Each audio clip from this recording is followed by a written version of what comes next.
Welcome to my channel, Blissfully Single Bean. I'm your homegirl Bean, and I'm your blissfully single one. Happy weekend, guys. I hope you guys are having just a lovely weekend. Mine is splendid. Last Thursday, I actually got the opportunity to attend a dinner soiree. One of my younger cousins got married at Justice of the Peace or the courthouse, and she hosted a beautiful wedding dinner to celebrate her nuptials. So I'm wishing you, little cousin, a lifetime of happiness and love with your new handsome husband. Child, he's handsome and she's gorgeous. They're about to have some pretty kids, honey.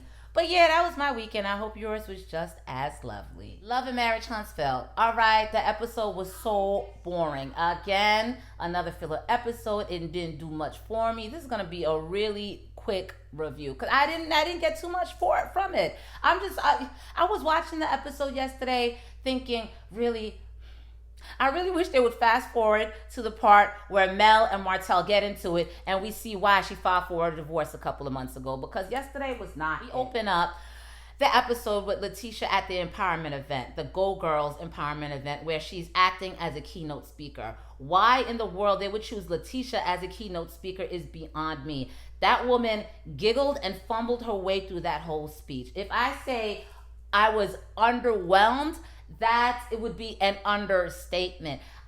There's something about Letitia, and yes, she has grown professionally from when the show started a couple of seasons ago, but still, Letitia has this bird-like quality where I cannot take her seriously as a keynote speaker, A, and B, she's not a strong public speaker. She's just not. Sorry. In the middle of her speech and the giggles, Marceau walks in with flowers, and I'm like, all right, Marceau, all right, yes. You better come through for your wife, even though you were catching all kinds of attitude with her and you gave her the impression that you weren't coming. Thank you for being a man and showing up and stepping up for your wife, Marcel. That's how you do it. That's how you do it. Speech ends and Marcel gives Mama Heavy Tongue a hug. And you know Mama Heavy Tongue has to come with the shade, so they have an awkward little exchange. I just cannot stand that woman. I just really, oh goodness. I mean, I get it. She's good for TV because she's so obnoxious, but Lord have mercy. It couldn't be me. And this is why I'm blissfully single, because ain't nobody got time to be dealing with dumbass mother-in-laws. So then the ladies get together, and this would be Letitia's mom, and Letitia's line sister, April.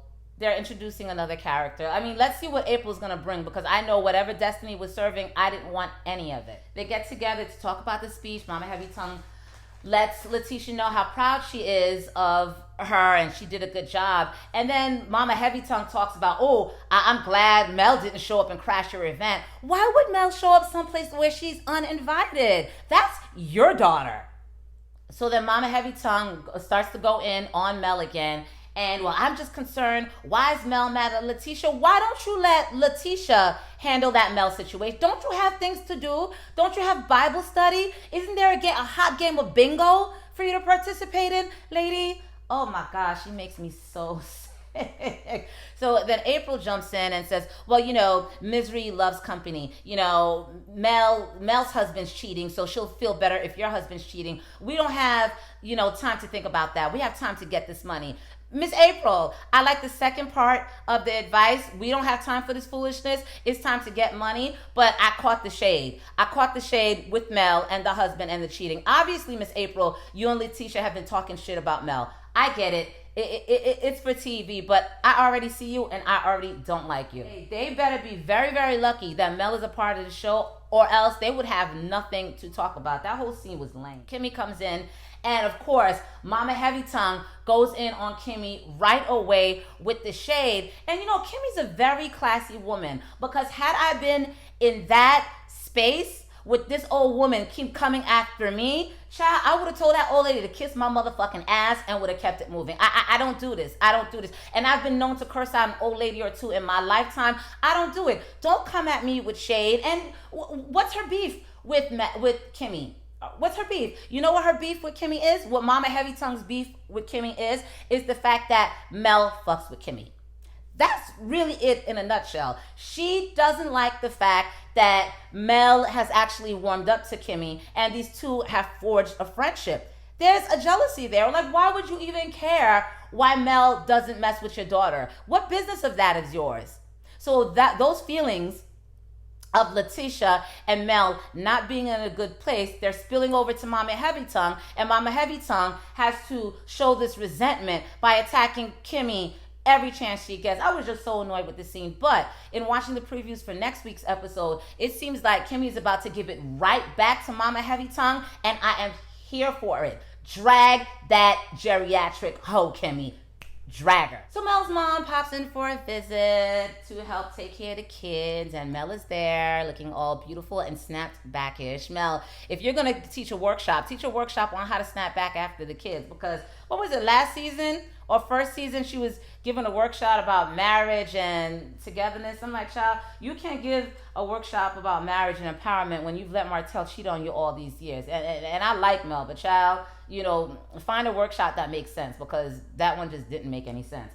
Mel's mama comes over for the visit, and the subject of Marceau pops up, and the fact that there's supposedly a sex tape of Melody's mother floating around. And Marceau, if there was a sex tape of Mel's mother floating around, why are you using this in this back and forth? That woman does not deserve that. If anybody deserves to be pulled into, if anyone's mother deserves to be pulled into this drama and deserves to be dragged within an inch of her life, it would be Letitia's Mama Heavy Tongue. Mama Heavy Tongue deserves to be dragged because she's all in the mix. She's all in the nicks and crannies. She's inserting herself in conversations that Letitia really should check her mother, but she doesn't check her mother. That's the woman that you need to pull into the mess, not Mel's mother. Because as far as I've seen from Mel's mother, she has not gotten involved with Mel's back and forth with Letitia. And that's how mothers are supposed to be. Mothers are not supposed to be in your business. Mothers are not supposed to be carrying beef for you.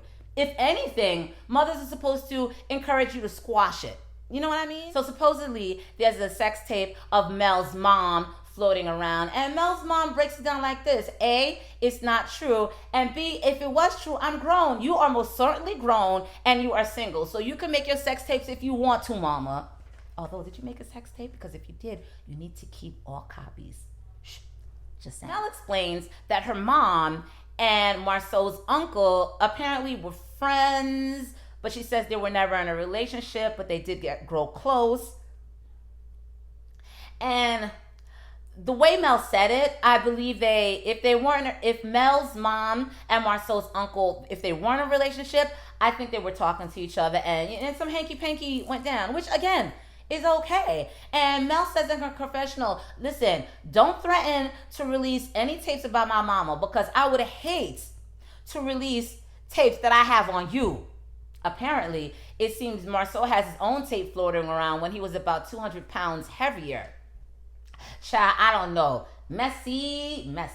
So then they show us how Maurice, Kimmy, and Kiowa, Maurice's ex-wife, everything's blending very well together. That scene opens up with Monster FaceTiming with the mom. Maurice comes in. Maurice has some chit-chat with the ex-wife, and the ex-wife's husband is there. And he's like, oh, hey, what's up? It's a nice Brady Bunch setup. It's nice to see that they're making strides to really be a cohesive family unit. I like it. It's growth. I love it. Growth. Well, what's interesting about that scene is that he asks Kiowa if she's interested in moving closer to Huntsville because of Monster, and she says yeah, she's open to do it. They just gotta get the job situation together. It's very nice. Everyone's getting along. You love to see it. The Scott brothers and Sidaric, they're playing some basketball. We're playing basketball.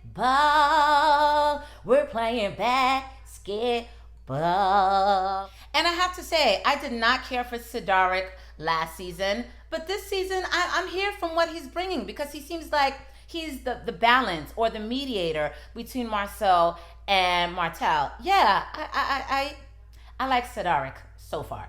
Sidaric?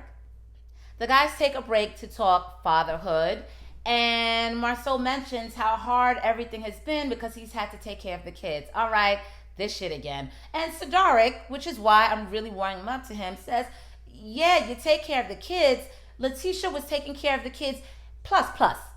Like, stop whining. Your wife has been there, done that, and has been more to you than you have possibly been just taking care of your kids a couple of nights a week. Like, calm down. Mel's event comes in with the whole gift of escortion going down, and Marceau starts to go into, his problems with Martel.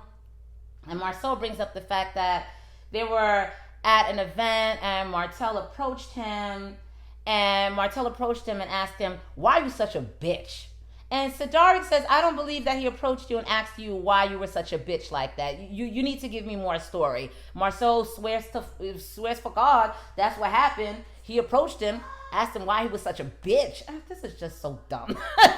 Guys beefing like this is just dumb. Make it make sense, Holy Ghost, please, because I'm not understanding. Sidaric doesn't believe it. Out of nowhere, Sidaric wants to get the guys together so they can hash this nonsense out. So it's Kimmy's birthday. Happy birthday, queen. Happy birthday, my fair and balanced queen.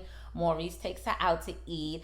And they talk about Monster and Kiowa. I think Kiowa wants everyone to get together. Kimmy is open to that suggestion. It's just nice to see that everybody's in a better space now. Go, go, go, go. And then Maurice brings up the subject of when is Kimmy going to quit her job. Child, no. I wish a man would tell me to give up my career. No, I'm not. I'm just not quitting a job for you, especially where she's coming from as a single mother. She needed that nursing salary to be able to raise her child and give him a good quality of life. Maurice, again, go find a rock and go kick it. I'm not quitting. And I hope Kimmy doesn't quit her job. Like, seriously. I mean, if she wants to quit her job because she's tired of nursing and she wants to try something new, that's great. But if you're quitting your job at the suggestion of your husband, girl, don't do it. And then Kimmy's handsome son pops up with a cake. Oh, that was a special moment. I got a little bit teary too, imagining Simon at 18, 19 years old, popping up and surprising me with a cake while I'm on a date. That's a heart. It's a heart. Another scene with Marceau and Sidaric at the gym. True to his word, Sidaric wanted to get the guys together, and this is why Martel pops up. Martel goes over and says hello to Sidaric, yet he refuses to shake Marceau's hand. And I understand you guys have beef, but if you agreed to come to the gym, then at least be cordial. Shake the man's hand, Martel. Get over yourself. Sidaric says, listen, I got you guys together because we need to at least get to the point where we can be cordial. Martel says, oh, these M's are driving me the freak crazy. Martel says, things done went too far. Being cordial is no longer an option. Guys go back and forth, and I really don't care. Marceau brings up the fact that Martel threatened him. Apparently, Martel called and said, you don't know who I is? You don't know who my family is? Nigga, tread lightly. Something like that. I'm being extra, but something like that. Marceau felt very threatened, and this led to why Marcel filed a police report against Martel, like really baby stuff. Then Martel accuses Marceau of sharing his tax info with a blogger. Which blogger would this be? Who? And I'm thinking, how did Marceau get his hands on Martel's tax information? Are your taxes a matter of public record? You can't get someone's tax return. How did that happen? All of this just sounds ridiculous. Anyway, after that exchange that actually didn't fix anything, Sidaric, nice try, but yeah, these guys are not ready to make up. After that, Martel walks out the gym and says, listen, let me walk out this gym because I really want to put my hands on somebody. And that was it. And yeah, that was it of the episode. Oh, and in the last part of the episode, Marceau was at Letitia's site because he's having this building or complex built for Letitia and her real estate business. And then guess who comes sauntering in? Mel. And then he looks and goes, oh my God, look who, it's Mel. Mel, why are you there? Why are you there to have a conversation with him? Because I wouldn't have two words to say to Marceau. And listen, if any conversation needs to be had, Martell needs to have a conversation with Marcel. I'm not quite sure why Mel paid Marcel a visit, but we'll see next week. Again, next week does seem to be more promising than this week's episode, because this week's episode really was a snore. But for next week, I saw snippets of Kimmy potentially dragging Mama Heavy Tongue. I am here for it. Yes, that was it. Please like, comment, and subscribe. Please visit my blog, www.blissfullysinglebean.com. And I write resumes. So if you need any resume help, I have my email in the description box. Hit me up. All right, guys, until next Sunday. Let's hope the episode gets a little bit better. And I think it will. Happy Sunday, guys. Peace.